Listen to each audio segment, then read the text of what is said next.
Salut à tous, bienvenue au Restons Ligne Podcast pour l'épisode 5. Aujourd'hui, je suis très content de recevoir quelqu'un d'incroyable. Je reçois Malik Sall, mais on le connaît plus sous le nom de Malik Personal Shopper. Il voulait être footballeur comme plein de jeunes. À défaut d'y parvenir, aujourd'hui, son métier lui permet de côtoyer les plus grands stars de football. Cristiano Ronaldo, Zidane, Mohamed Salah, Zlatan Ibrahimovic, Sadio Mané, Ousmane Dembélé, N'Golo Kanté et côtoyer les plus grands stades du monde. Il a invité aussi au Fashion Week Dior, Louis Vuitton, etc. Il est aimé de tout le monde car c'est quelqu'un d'aimant et c'est un grand plaisir de le recevoir aujourd'hui. Salut Malik, comment tu vas Malik? Salut Bram, ça va? Ça va? Merci de m'accueillir et merci pour cette super présentation. Ça fait plaisir. Je le pense sincèrement. Franchement, depuis un moment, je voulais t'inviter parce que c'est vrai que jusqu'à présent, j'ai invité que des humoristes, mais je me suis dit que si j'invite un autre domaine, le premier, ce sera toi parce que ton métier est très intéressant.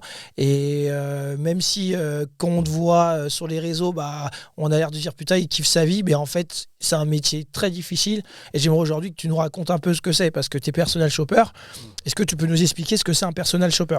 Donc un personal shopper, c'est un mot anglais. Donc personal shopper, donc je fais du shopping pour des personnalités. Ouais. Donc je m'occupe aujourd'hui essentiellement de joueurs de foot. Ouais. À peu près 400 aujourd'hui. Mmh.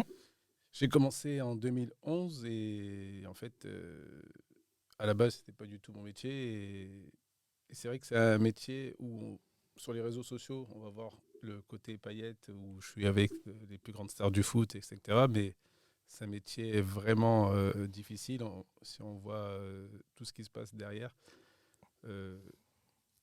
c'est vraiment difficile. Ouais. Il y a énormément de choses à faire. C'est pas juste aller faire du shopping et envoyer un colis. Pas du tout. Il y a énormément de recherches en amont, mais c'est un métier qui me plaît. C'est un métier où du coup je côtoie des joueurs de foot et moi je suis un fan de foot. Donc, ouais. C'est cool. Et tu as toujours voulu faire ça parce que moi, je sais que tu es né à Montpellier. Oui. Donc, qu'est-ce que tu faisais avant déjà de faire ça?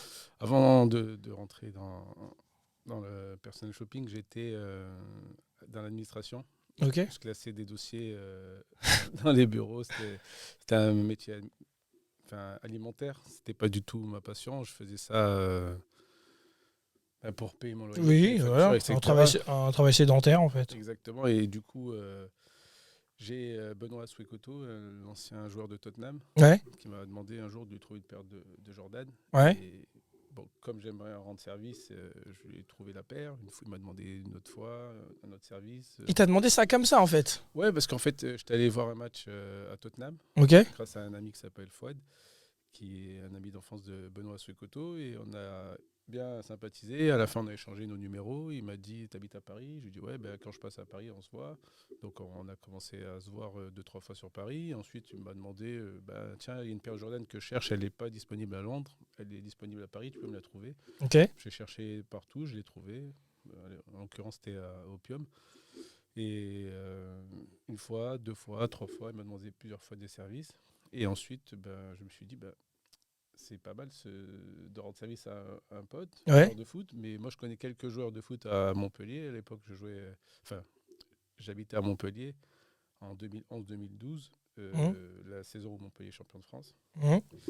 Et donc, j'ai proposé mes services à des joueurs comme Rémi Cabella, Benjamin Stamford, de Montpellier, qui jouait à Montpellier à cette époque. À l'époque, et ils étaient réceptifs.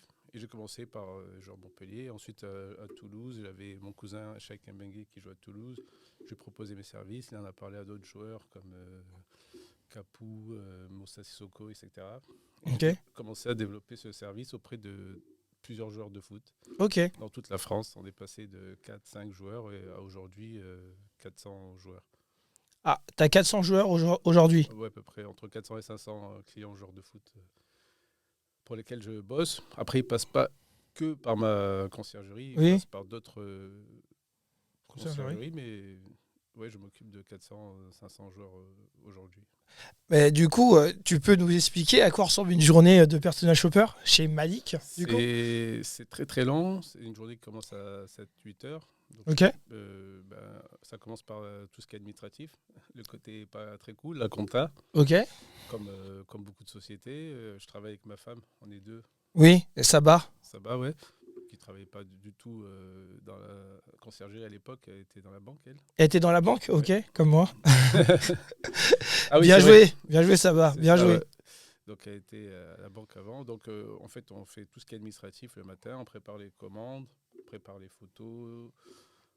En fait, on prépare les looks qu'on va proposer, on échange avec les boutiques, on échange aussi avec les clients. Il y a beaucoup d'envois de mails, de messages, etc. Je ne vais pas rentrer trop dans les détails. Oui. Et ensuite, vers 14h, je pars sur le terrain, je vais dans les boutiques faire les achats comme m'a demandé. D'accord. Et en fin de journée, j'envoie les colis par DHL Express. C'est du taf. Hein. C'est du taf. Et ils reçoivent leurs colis le lendemain matin dans le club. Ah, c'est dans le club, c'est pas chez eux. Non, je préfère envoyer au club. Comme ça, s'il y a un problème, ils pourront pas dire ouais, toi t'avais mon adresse. Ouais, non, c'est plus simple. Par exemple. Il y a toujours quelqu'un pour réceptionner les colis au club, donc j'envoie au club. Comme ça, ils sont tranquilles, ils reçoivent ça dans les vestiaires le matin. Ouais. Nickel. Mais du coup, comment on arrive, et attention, Asso Ekoto, je connais, très bon joueur. C'était ton ami ? C'était l'ami d'un ami, et c'est devenu un ami aujourd'hui. Ok, d'accord. Et je me demande comment on passe de Asso Ekoto à côtoyer des Cristiano Ronaldo, Zidane, Mohamed Salah, Sadio Mané. Moi, je pense que c'est pas seulement ton métier de personal shopper qui t'a permis d'en arriver là. Je pense que c'est ton capital sympathie, pardon. On va en revenir après, mais j'ai vu aussi que tu étais quelqu'un de très réservé, de quelqu'un de timide et qui travaille aussi là-dessus en ce moment. Voilà. Ouais. Mais je pense aussi que c'est ce côté réservé aussi qui fait que tu es quelqu'un d'attachant, que les gens ont aussi confiance en toi et que tu arrives à côtoyer ces gens. Mais est-ce que toi, tu peux nous expliquer à peu près le parcours, tu vois ? Donc, à la base, je suis quelqu'un de très, très timide. Là, sur les réseaux sociaux, on ne dirait pas, mais j'ai dû combattre ma timidité parce que j'avais pas le choix. Ouais. Et, au début, maintenant je le fais plus, mais j'allais autour des stades après les matchs voir les joueurs pour essayer de les démarcher pour qu'ils viennent dans ma conciergerie. Et ça, c'était compliqué. C'était compliqué, c'était un effort, mais et ensuite j'ai plus besoin de le faire parce que le bouche à oreille a fait le boulot. Les joueurs qui étaient satisfaits de mes services en parlaient dans le vestiaire. Et puis, ensuite, je passais d'un joueur dans une équipe à toute l'équipe. Comme à Montpellier en 2011-2012, quasiment tous les joueurs passaient par moi. Donc, c'était pas facile à la base de combattre cette timidité, mais j'ai pu le faire. Et mon parcours, il est long. J'ai travaillé pour Uncut.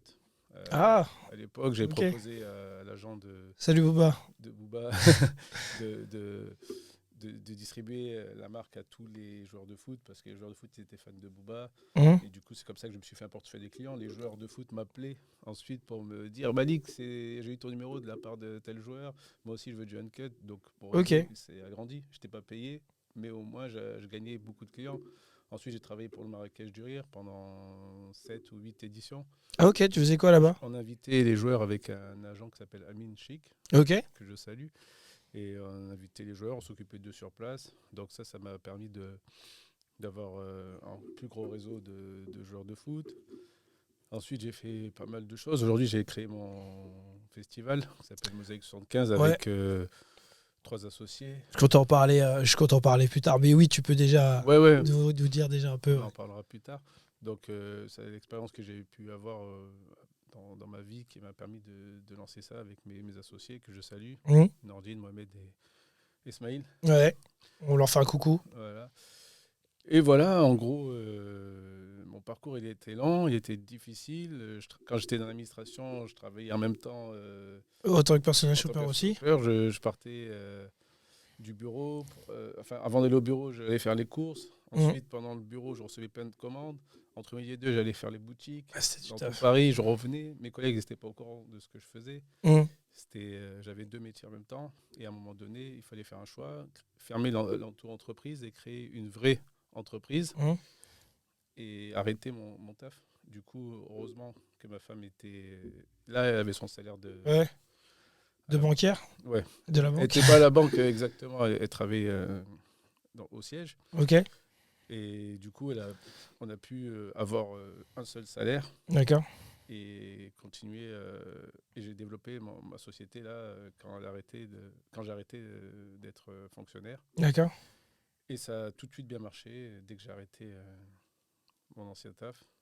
Et du coup, petit à petit, ma femme a arrêté aussi son ancien taf et elle a rejoint la société. Et vous êtes ensemble. Et on est ensemble aujourd'hui, on bosse ensemble. Sur ce que tu as dit plein de choses intéressantes. Tu as dit que tu étais timide et tu avais du mal du coup à parler aux joueurs. Et en fait, c'est ton travail qui a fait du bruit. C'est-à-dire que tu n'avais même pas besoin de parler, c'est ton travail a fait que les gens voulaient tous bosser avec toi. Et comme quoi, en fait, ça prouve que des fois, ça sert à rien de parler. Ouais. Fais ton taf. Fais ton taf et après tu peux côtoyer des Mohamed Salah, Cristiano Ronaldo, ceci, cela, quoi, tu vois. C'est vrai. Non, mais c'est vraiment cool. Et du coup aussi, il y a autre chose. Tu m'as dit que tu es passé par des moments difficiles. Quel est le plus grand moment difficile sur lequel tu es passé pour en arriver là ? Je sais que tu as dû passer par un moment difficile de ouf, non ? Enfin, j'espère que non. Ouais. Franchement, les moments difficiles, c'est le boulot en lui-même. Okay. C'est un métier difficile. Des fois, on m'appelle à 2h du matin. On m'a dit que je suis à Roissy, viens me livrer ma paire. Maintenant, demain, j'ai un avion à 6h. Donc, à 2h du mat, j'étais en train de dormir avec ma femme. On prend la route, on va à Roissy, livrer le mec, le client, et puis pour qu'il ait sa tenue pour le lendemain, pour son vol.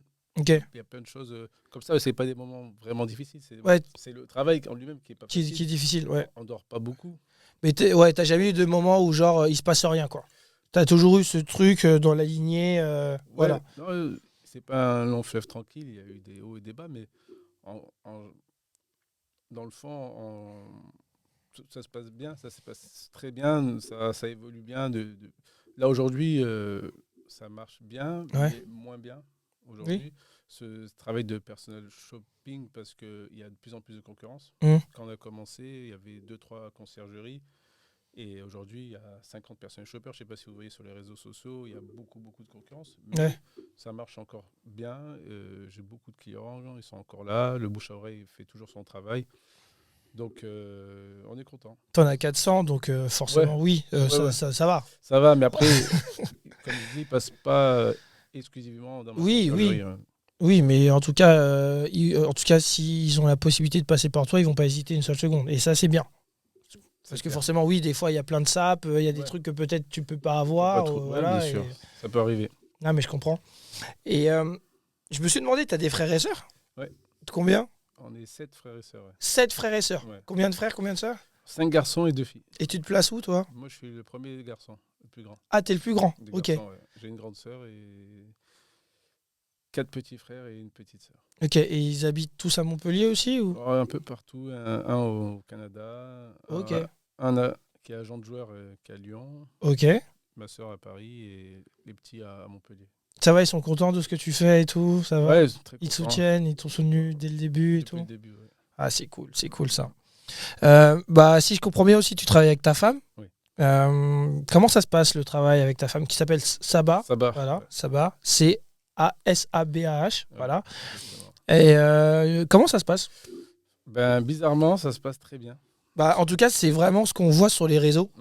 Et du coup, tu nous le confirmes. Mais oui, c'est vraiment ce qu'on voit. Et en vrai, parce que moi, du coup, je vous ai rencontré en vrai plusieurs fois. Ouais. Et franchement, vous êtes beau à voir. Vous êtes vraiment beau à voir. Et je pense que vous vous donnez de la force tous les deux. Exactement. On se soutient à fond. Elle est à fond derrière moi. Elle me soutient depuis le début, depuis que j'ai commencé. Si elle n'était pas là, si elle n'avait pas été là, je n'aurais pas arrêté mon activité parce que je n'aurais pas arrêté d'être payé tous les mois. Donc, c'est grâce à elle que je me suis lancé à fond, pleinement dans cette activité. Et bizarrement, comme je disais, ça marche très bien parce que moi, je m'étais toujours dit jamais je m'associerai à ma femme. Bah oui, parce que on se supporte à la maison et si on doit se supporter en plus au travail. C'est ça que je me suis demandé quand même. C'est ça que je me suis demandé. Mais en fait, ça se passe super bien. Chacun est dans son domaine. Elle est plus dans l'administratif. Moi, je suis plus sur le terrain. Okay. On se retrouve bien. On n'est pas H24 ensemble. Donc, franchement, ça se passe super comme sur des roulettes. Comme sur des roulettes. Non, il n'y a rien à dire. Bon, des fois, on se prend la tête comme tous les couples. Sinon, c'est nul si on s'embrouille pas. Ouais. C'est un peu... Non, ça fait du bien parce que du coup, quoi, après, on fait la paix et c'est bien aussi, tu vois. Moi, je serais pour que ça se passe bien toujours. Mais, Ouais. mais ouais, non, des fois, il y a des petites tensions comme dans tous les couples. Mais en gros, ça se passe bien. Chacun fait son rôle et ça tourne bien. Ok, c'est cool. J'ai vu aussi qu'apparemment, parce que tu es marié avec Saba, depuis quand? Ça va faire 9 ans. 9 ans. En septembre, okay. Là. Et apparemment, tu as financé ton mariage avec des maillots de foot. Est-ce que tu peux nous raconter? En gros, j'avais commencé une collection de maillots de foot que les joueurs m'avaient offert et je leur remercie infiniment. Et quand je me suis marié en 2014, le budget il était très restreint. Okay. C'était le début de l'activité. Je n'avais pas les moyens de faire un beau mariage que je voulais offrir à ma femme. Okay. Du coup, on a dû trouver une solution pour payer la salle de mariage. Et en fait, on est allé chez Louis Nicolin, le président de Montpellier. On a tapé à la porte et on lui a dit, excusez-nous, monsieur Nicolin, on aimerait se marier chez vous, mais on n'a pas les moyens de payer la salle, le traiteur, etc. Est-ce qu'on peut faire un deal? J'ai ma collection de maillots, je sais que vous êtes fan de maillots.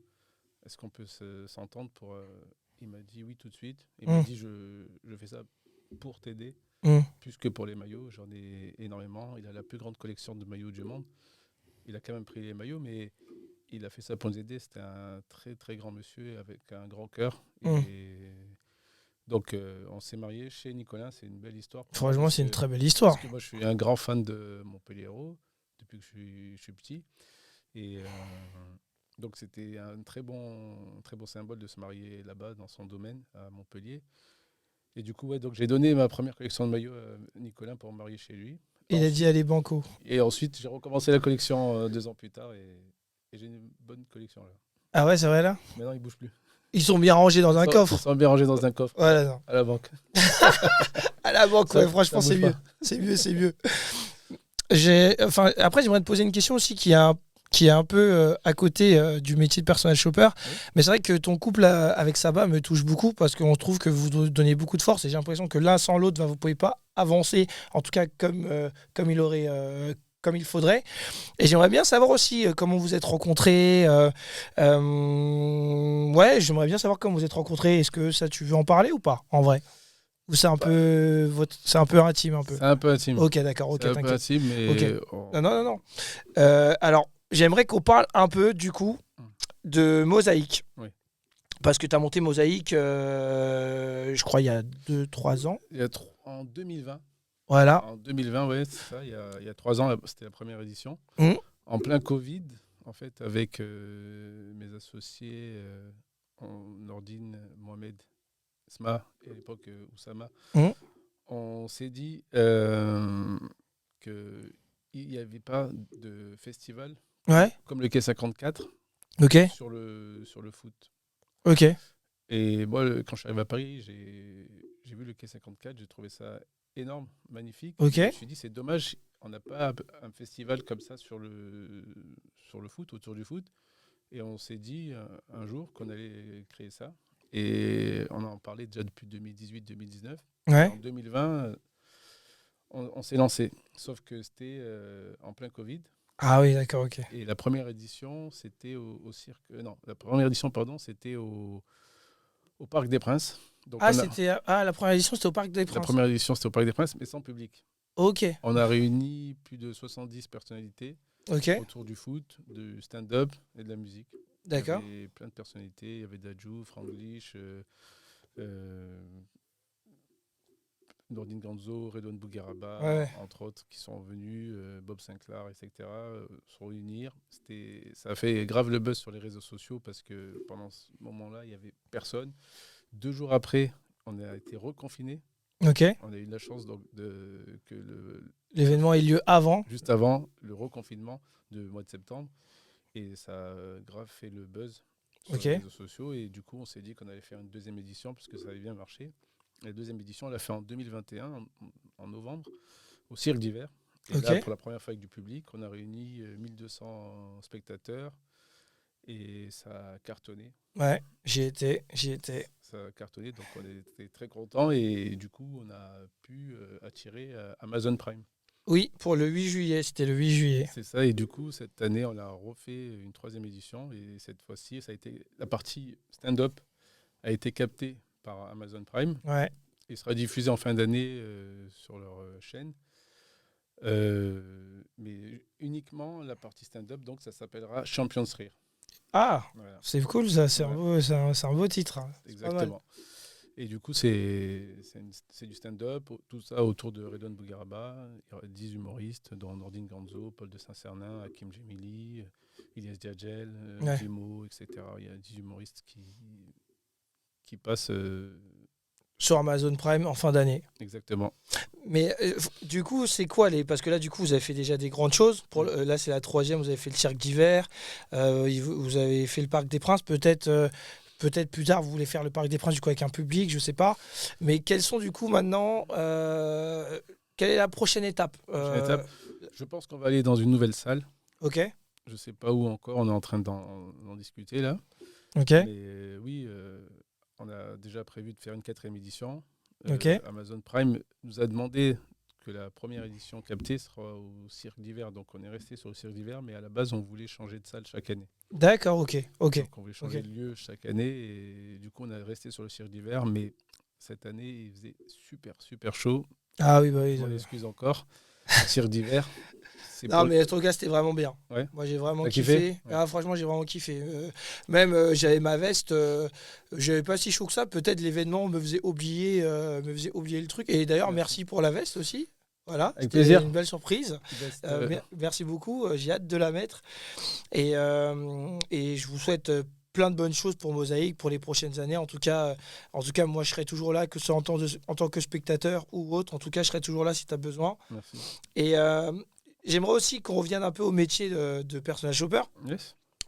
Parce que, du coup, maintenant, tu côtoies pas que des footballeurs. Oui. Maintenant, tu côtoies même des comédiens, des humoristes et tout. Oui. Moi, je sais pas, du coup, au niveau des comédiens, au niveau des chanteurs et tout, quel est l'artiste qu'on connaîtrait le plus que tu côtoies ? Walidja. Il y a Walidja, c'est un de mes meilleurs potes. Un grand humoriste aussi. Un grand humoriste que j'ai rencontré justement en 2010, quand il est arrivé sur Paris. En 2011, il m'a proposé de l'accompagner au Marrakech du Rire. Ok. Et c'est à partir de là que j'ai bossé, grâce à Wally, que j'ai bossé pour le Marrakech du Rire pendant toutes ces années. Et c'est lui qui m'a introduit auprès de tout le Marrakech du Rire, auprès de Jamel Debbouze. Et Walidja, c'est l'humoriste avec qui je suis le plus proche. Ouais. On a une relation d'amitié depuis 10 ans. Ah oui, quand même. Ouais. D'accord. Et quand tu as travaillé au Marrakech du Rire, ton métier, c'était d'intégrer des joueurs de foot ou c'était quoi en fait ? En gros, tu vois, les invités qui sont devant la scène au Marrakech du Rire, c'est nous qui les invitons avec Amine, dont je parlais tout à l'heure. Ok. Je ne sais pas si j'en ai parlé. Si, t'en as parlé. Je ne sais pas si c'était en off ou pas. Mais on peut en reparler parce que je pense que c'est très important, Amine. Donc ouais, tu peux nous en parler. Amine, c'est un agent de joueur qui m'a demandé de l'accompagner au Marrakech du Rire pour inviter les joueurs de foot qu'on invitait. Il y avait Eric Abidal, Robert Pires, Samuel Eto'o, Didier Drogba qui étaient là devant la scène, qui passaient une semaine au Marrakech du Rire. Parce que le Marrakech du Rire, on voit le samedi soir. On voit l'émission qui est captée le vendredi et le samedi soir. Et en fait, le Marrakech du Rire, ça dure sur 5 jours. Et il y a plein de spectacles pendant ces 5 jours. Et on s'occupe des joueurs. On s'est occupé des joueurs pendant cette petite semaine à Marrakech chaque année. Donc c'était un bon moment. Ouais. Et mon travail, c'était de m'occuper des joueurs et de les inviter avant tout. C'est trop bien. Ouais. Franchement, c'est trop bien. C'était cool. Et je faisais ça à l'époque où j'étais déjà dans l'administration. Ah ouais, d'accord, ok. J'avais plusieurs casquettes. T'avais plusieurs casquettes, plusieurs bérets. Exactement. C'est trop bien. Ouais. Il y a une autre question auquel je me suis demandé. Je me dis, quel est le joueur de foot qui t'a le plus touché en vrai ? Enfin, quel joueur qui t'a le plus impressionné de par son capital sympathie, de par même une anecdote, je sais pas. J'ai beaucoup d'anecdotes de sympathie de joueurs, mais celle qui m'a marqué le plus, c'est celle de Fawzi Goulam. Ok. C'est un joueur qui joue à Naples. Il joue à Naples, ouais. Ouais. Il joue à Naples à l'époque, là je crois qu'il est à Angers. Ok. Et en fait, j'ai beaucoup de clients dans toute l'Europe, comme je vous disais, mais il y en a plein que je n'avais jamais vus. D'accord. Et là, cette année-là, j'avais dit à ma femme, je crois que c'était il y a 4 ans, je lui avais dit qu'il fallait qu'on aille en Italie, voir tous les clients qu'on avait en Italie. Et on est parti, on a fait le tour et on a commencé par Naples. Et à Naples, il y avait Fawzi Goulam qui jouait et on l'avait jamais vu. Il nous a super bien accueillis. Bon, dès qu'on est arrivé, il nous a donné 2 maillots, lui et Khalidou Koulibaly d'ailleurs. Ok, trop bien. Aussi. Ensuite, il a pris un chauffeur, son chauffeur privé. Ok. Il a demandé de nous amener partout. On est parti du centre d'entraînement de Naples. Il nous a ramenés à l'hôtel, récupéré nos valises. Ensuite, il nous a ramenés dans son restaurant préféré de Naples. Ok. Magnifique restaurant avec vue sur le Vésuve. Ok. Il vous a mis bien. Il nous a mis bien. Quand on voulait payer, l'addition avait été payée par Fawzi.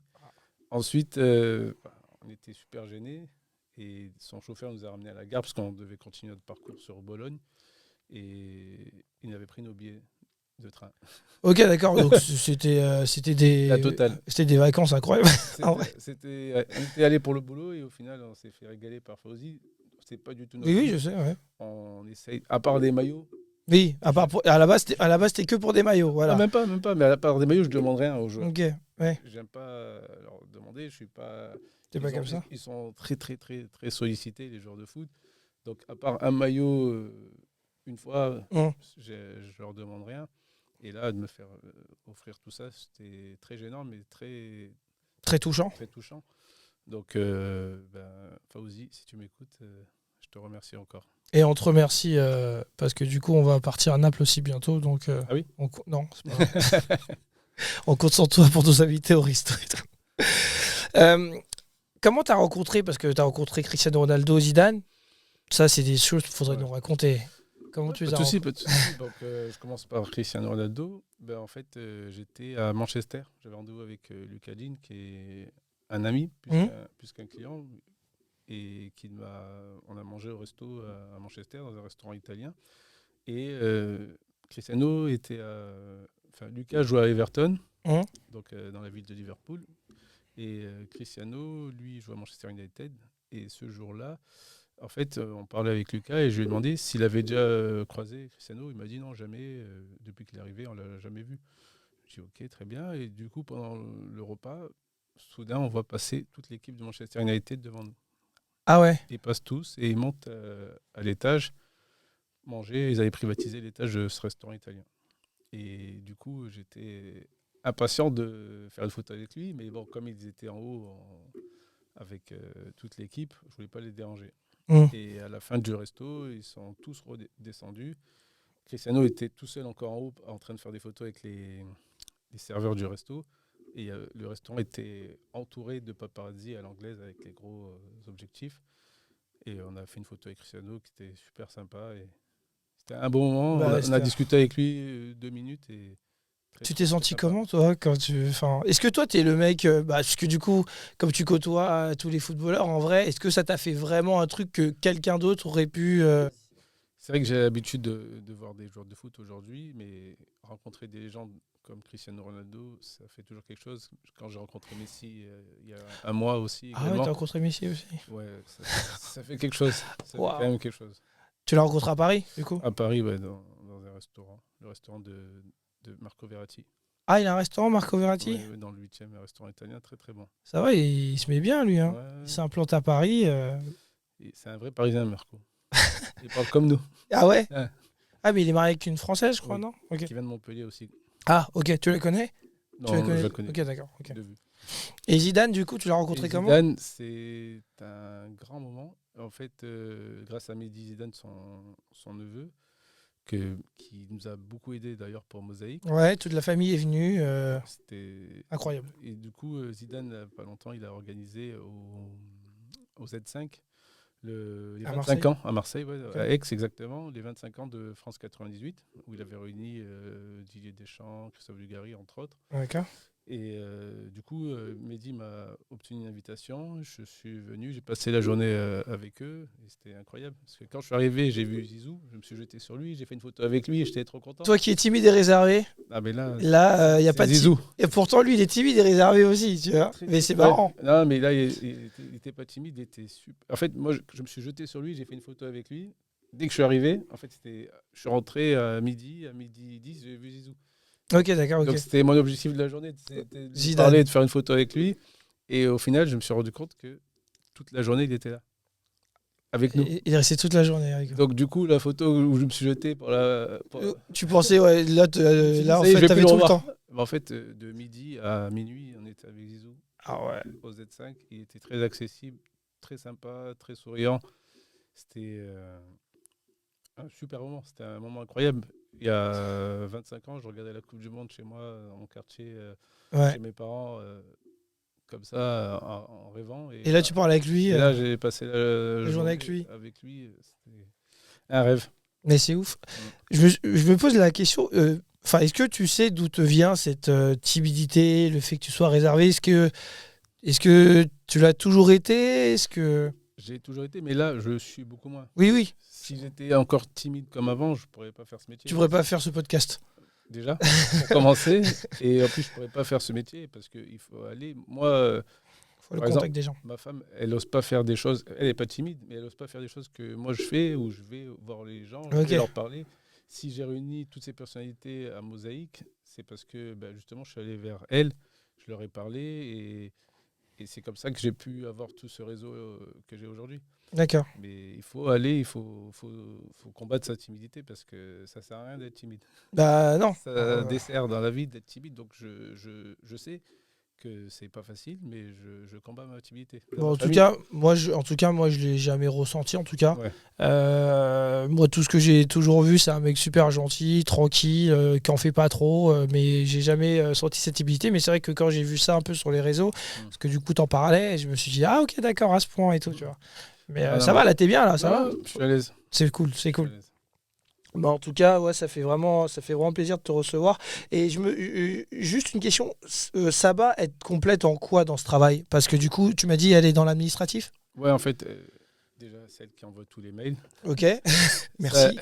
Elle maîtrise. Après, c'est elle qui fait la partie styliste. C'est elle. Ah. Moi, je suis pas styliste, je suis personal shopper, mais elle, quand il faut faire des looks pour des personnalités qui vont dans des événements. C'est elle qui prépare les looks et elle est très forte pour ça. Même mes looks, par exemple, quand j'étais invité chez Kenzo, on m'a complimenté sur mon look. C'est Saba qui l'a préparé, par exemple. Ok. C'est elle qui fait les looks, c'est elle qui fait le stylisme de Mosaïque. Elle a ce côté artistique qui fait que elle est très forte pour ça. Et à chaque fois, les joueurs ils me demandent de leur faire des looks, mais en fait, ils ne savent pas. Mais c'est elle. C'est elle qui. Et maintenant, on sait. Merci, Saba. Merci, Saba.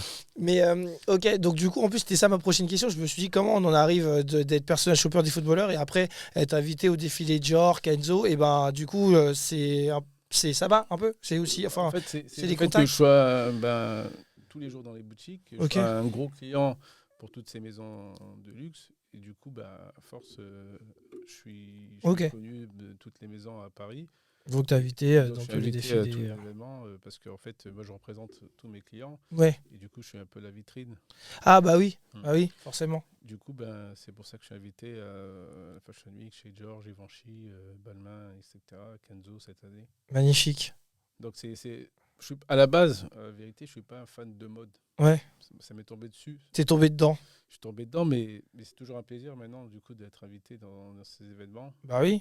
Donc, et même, voilà, c'est l'effet curieux. Moi, si je peux être honnête aussi, si j'étais invité comme ça aussi, c'est bien d'avoir aussi ce côté privilégié. Ouais. Et je pense que, voilà, comme j'ai dit encore une fois, c'est ton capital sympathie, parce que je pense qu'il y a plein de personnels shoppers qui peuvent aller aussi dans les boutiques, qui ne sont pas forcément invités, tu vois. Ouais. Donc c'est cool, franchement, c'est cool. J'ai une dernière question à te poser. Est-ce que tu as une anecdote où tu as dû rester digne ? Parce que du coup, on est au Restons Digne podcast. Est-ce qu'il y a une anecdote que tu as dû raconter où il s'est passé quelque chose et tu as dû rester digne malgré ça ? J'aurais dû préparer cette question. Ah J'aurais dû regarder Attends, laisse-moi réfléchir. Une anecdote où j'ai dû rester. Est-ce que tu as déjà vécu un truc gênant, un truc, un truc gênant et tu as dû rester digne, genre, voilà.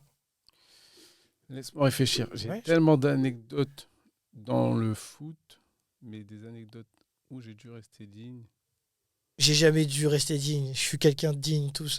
non, mais après, si t'en as pas, ça peut arriver. Laisse-moi. Non, mais je vais trouver une anecdote. Vas-y, t'inquiète. Je vais te trouver une. Il va falloir faire un bon petit montage parce qu'il y a 30 secondes de réflexion. Oui, non, t'inquiète, hein, même les 30 secondes.